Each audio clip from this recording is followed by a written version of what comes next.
அன்பு உறவுகளுக்கு இனிய வணக்கங்கள். இன்றைய பதிவுல விருச்சக ராசி அன்பர்களுக்கு வருமான பெருக்கம் உண்டாகிறதுக்கும் சம்பாதிச்ச பணத்தை தக்க வச்சுக்கிறதுக்கும் நஷ்டங்கள் இல்லாம வாழ்க்கையில பணம் சேர்ந்துகிட்டே இருக்கவும் நீங்க சம்பாதிச்ச பணம் தலைமுறை தாண்டி பெருகவும் இந்த பரிகாரம் உங்க ராசிப்படி இந்த பரிகாரம் செஞ்சு பாருங்க. நிறைய பேர் ஏற்கனவே இந்த பரிகாரம் செய்து சூப்பரான ரிசல்ட் பார்த்திருக்காங்க. கண்கூடா இந்த பரிகாரத்தின் மூலமா பலன் பெற்றிருக்காங்க. இந்த பரிகாரம் செய்து ஏற்கனவே பலனடைந்தவர்கள் பலர். அதனாலதான் நீங்களும் இந்த பரிகாரம் செய்து பலன் பெறுவதற்காகவே இந்த வீடியோ கொடுத்திருக்கும். வீடியோல சொல்லியிருக்க பலன்கள் ஆண் பெண் இருபாலருக்கும் பொருந்தக்கூடிய பலன்கள். ஒரு சின்ன இன்ஃபர்மேஷன், எங்ககிட்ட தரமான பிஜிடிஆர்பி ஜுவாலஜி நோட்ஸ் இருக்குது. With psychology and general knowledge நோட்ஸும் இருக்குது. தேவைப்படுறவங்க ஜாதகம் பார்க்க கீழே கொடுக்கப்பட்டிருக்க கான்டாக்ட் நம்பருக்கு தொடர்பு கொள்ளவும். முக்கியமான விஷயம், எம்எஸ்சி பிஎட் ஜுவாலஜி டீச்சர்ஸ் மட்டும் கால் பண்ணுங்க. மற்ற டிபார்ட்மெண்ட் நோட்ஸ் எங்ககிட்ட இல்லை. விருச்சக ராசியை பொறுத்த வரைக்கும் விசாகம் 4ஆம் பாதம், அனுஷம் 1, 2, 3, 4ஆம் பாதங்கள், கேட்டை 1, 2, 3, 4ஆம் பாதங்களை உள்ளடக்கியது விருச்சக ராசி. விருச்சக ராசிக்கு அதிபதி செவ்வாய் பகவான். ராசிங்கிறது உடல் மனது. ராசிங்கிற அந்த உடலுக்காக மனசுக்காக நம்ம எதையெல்லாம் தேடிக்கிறோம், அந்த நேரம் கூட ஒரு விதத்துல தேடுற விஷயம் நமக்கு ஆதாயகரமா இருந்துட்டா நம்ம நல்ல விஷயத்த கத்துக்கிட்டோம், தெளிவாயிட்டோம் அப்படிங்கிற ஒரு மன சந்தோஷம் கிடைக்கும். அந்த அறிவு கிடைக்கும். அறிவு கிடைச்சதுங்கிற மன சந்தோஷம். அதுவே சரியில்லாத ஆளுங்க கிட்ட போய் அட்வைஸ் கேட்டு அந்த புத்தியை கொண்டு போய் எதுலையாவது ஒன்றுத்துல பயன்படுத்தி அதனால பெரிய இழப்புகளை சந்திக்கிறோன்னு வச்சுக்கோங்களேன், அது விரயம். நம்ம கஷ்டப்பட்டு உழைச்ச பணத்தை ஒரு ஃபினான்ஸில் போட்டிருப்போம், இல்லை எங்கேயாவது சீட்டு கட்டியிருப்போம், அவங்க தூக்கிட்டு ஓடி போயிருப்பாங்க. நமக்கு தேவையான நேரத்தில் அந்த பணம் நமக்கு உதவாமல் விரயமாக போகிறது. இது தண்ட விரயம் தான். அடுத்து, நல்ல உழைக்கக்கூடியவங்க, நல்ல திறமைசாலிங்க, விருச்சக ராசிக்காரங்க உழைப்பை கொடுக்கறதுல கெட்டிக்காரங்க.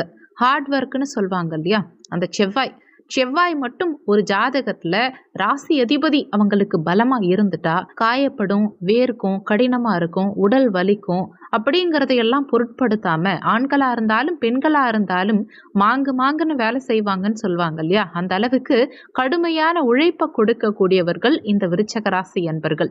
அந்த உழைப்பு ஆதாயம் இல்லாம போயிடுது இல்லையா, அதுதான் வேதனை. அததான் விரயம்னு சொல்லுவோம். இவங்க ராசிக்கு அதிபதி செவ்வாய், அங்காரகன், பூமி காரகன்னு சொல்லக்கூடிய செவ்வாய் பகவான். இந்த ராசிக்கு அப்படியே 12ஆம் இடத்துல என்ன கிரகம் இருக்கோ, 12ஆம் இடத்தை எந்த கிரகம் பார்க்குதோ, 12ஆம் இடத்து அதிபதியோட எந்த கிரகம் இணைந்திருக்கோ அது ரீதியான அந்த உறவுகள் ரீதியான நட்புகள் ரீதியான பொருளாதாரத்தை நீங்க இழக்க வேண்டி வரும். இந்த விருச்சக ராசி என்பர்களுக்கு விரையாதிபதி யாருன்னா சுக்கிர பகவான். விரயஸ்தானம் துலாம் மனை உங்களுக்கு. அதே சமயத்துல கலத்தர ஸ்தானாதிபதியும் விருச்சக ராசி அன்பர்களுக்கு இதே சுக்கிர பகவான் தான். நிறைய விருச்சக ராசி அன்பர்கள் திருமணம் பண்றதுக்காகவே, கல்யாணத்துக்காகவே புரோக்கர்களுக்கு செலவு பண்றது, மேட்ரிமோனி நிறைய இடங்கள்ல ரிஜிஸ்டர் பண்ணி, இல்ல சொந்த பந்தங்கள் கிட்ட தன்னுடைய போட்டோவை கொடுத்துட்டு, ஜாதகத்தை கொடுத்துட்டு, காலத்தையும் பணத்தையும் அதிகமா விருச்சக ராசி அன்பர்கள் விரயமாக்குறாங்க. ஏன்னா களத்தர ஸ்தானாதிபதி உங்களுக்கு சுக்கிரன், அவரே விரையாதிபதியாகவும் வராரு இல்லையா. அப்ப களத்தரம் சார்ந்த வகையில, மன வாழ்க்கை சார்ந்த வகையில விரயங்களை சுக்கிரன் உங்களுக்கு முதல்ல ஏற்படுத்துவார். அடுத்து, கல்யாணம் முடிஞ்சிருச்சு அப்படின்னாலும் முடிஞ்சதுக்கு அப்புறமா பாதகாதிபதினு ஜோதிடத்துல ஒரு அமைப்பு இருக்கு. இப்போ கல்யாணம் பண்ணும்போது பொண்ணு சூப்பரா சமைப்பாங்க, வீட்டை நல்லா பார்த்துப்பாங்க, இப்படிலாம் சொல்லி கல்யாணம் பண்ணி வச்சிருப்பாங்க. ஆனா கல்யாணத்துக்கு அப்புறம் பொண்ணு 10 மணிக்கு தான் எழுந்துப்பாங்க, எனக்கு சமைக்கவே தெரியாதுன்னு சொல்லுவாங்க, வீட்டு வேலை எதுவும் செய்ய தெரியாதுன்னு சொல்லுவாங்க. அப்படிப்பட்ட மனைவி உங்களுக்கு அமைவாங்க.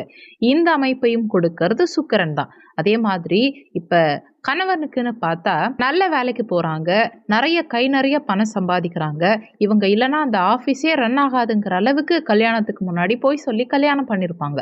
கல்யாணத்துக்கு அப்புறம் பார்த்தா அவருக்கு வேலையே இருந்திருக்காது, நல்ல படிப்பும் இருந்திருக்காது.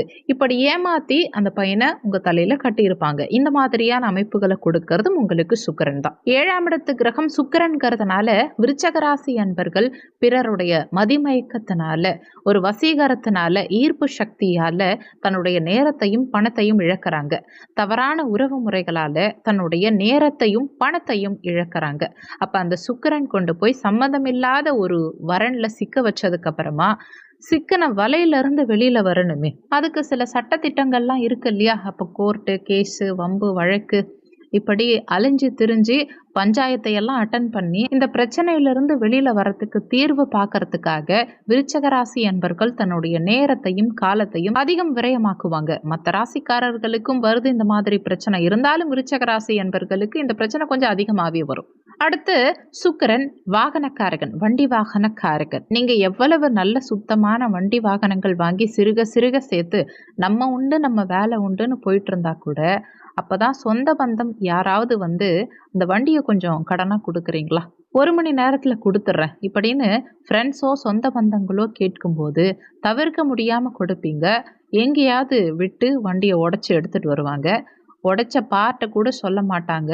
நைஸா வீட்டில் எடுத்துட்டு வந்து வண்டியை நிறுத்திட்டு போயிடுவாங்க. அப்புறமா நீங்க தான் அதுக்கு செலவு பண்ற மாதிரி இருக்கும். இப்படி ஏதாவது ஒரு ரூபத்துல வாகன விரயங்கள் விருச்சக ராசி அன்பர்களுக்கு அதிகம் ஏற்படும். சுக்கிரன் அப்படின்னா ஜோதிட சாஸ்திரத்துல அத்தை முறை வரும். விருச்சக ராசிக்கு அது அத்தை, திருமணத்துக்கு பிறகு வரக்கூடிய சம்பந்தம், அதாவது மாமியார், அவங்களையும் அத்தைன்னு தான் சொல்லுவோம் இல்லையா.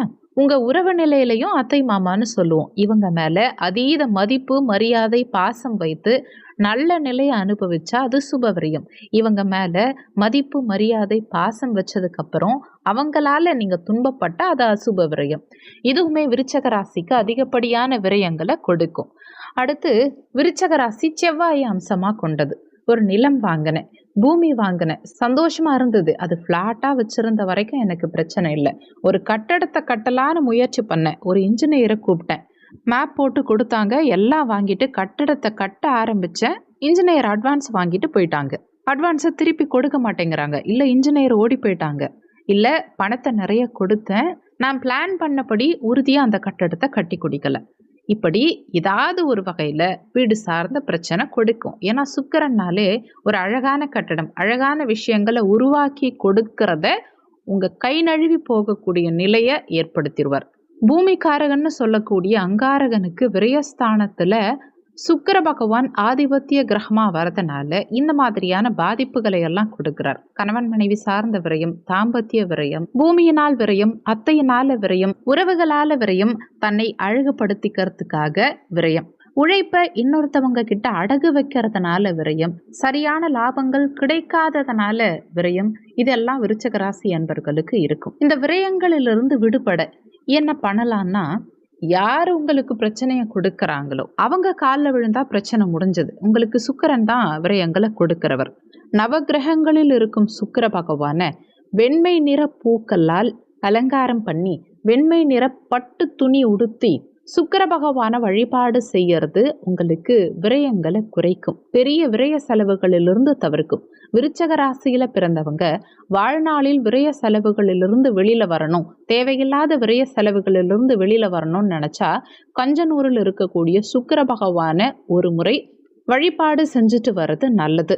சுக்கிர பகவானுக்கு மகாலட்சுமி தாயார் வழிபாடு செய்யறது யோகத்தை கொடுக்கும். அனுதினமும் மகாலட்சுமி தாயார் வழிபாடு செய்யறது மிகப்பெரிய யோக பலன்களை கொடுக்கும். மகாலட்சுமி அஷ்டோத்தர மந்திரங்களை விருச்சக ராசி அன்பர்கள் தினசரி காலையில எழுந்து கேட்டுட்டு வந்தாங்கன்னா விரய செலவுகள் குறையும். வெள்ளி பொருட்களை வாங்கி கோவில்களுக்கு தானமா கொடுக்கறது சிறப்பு.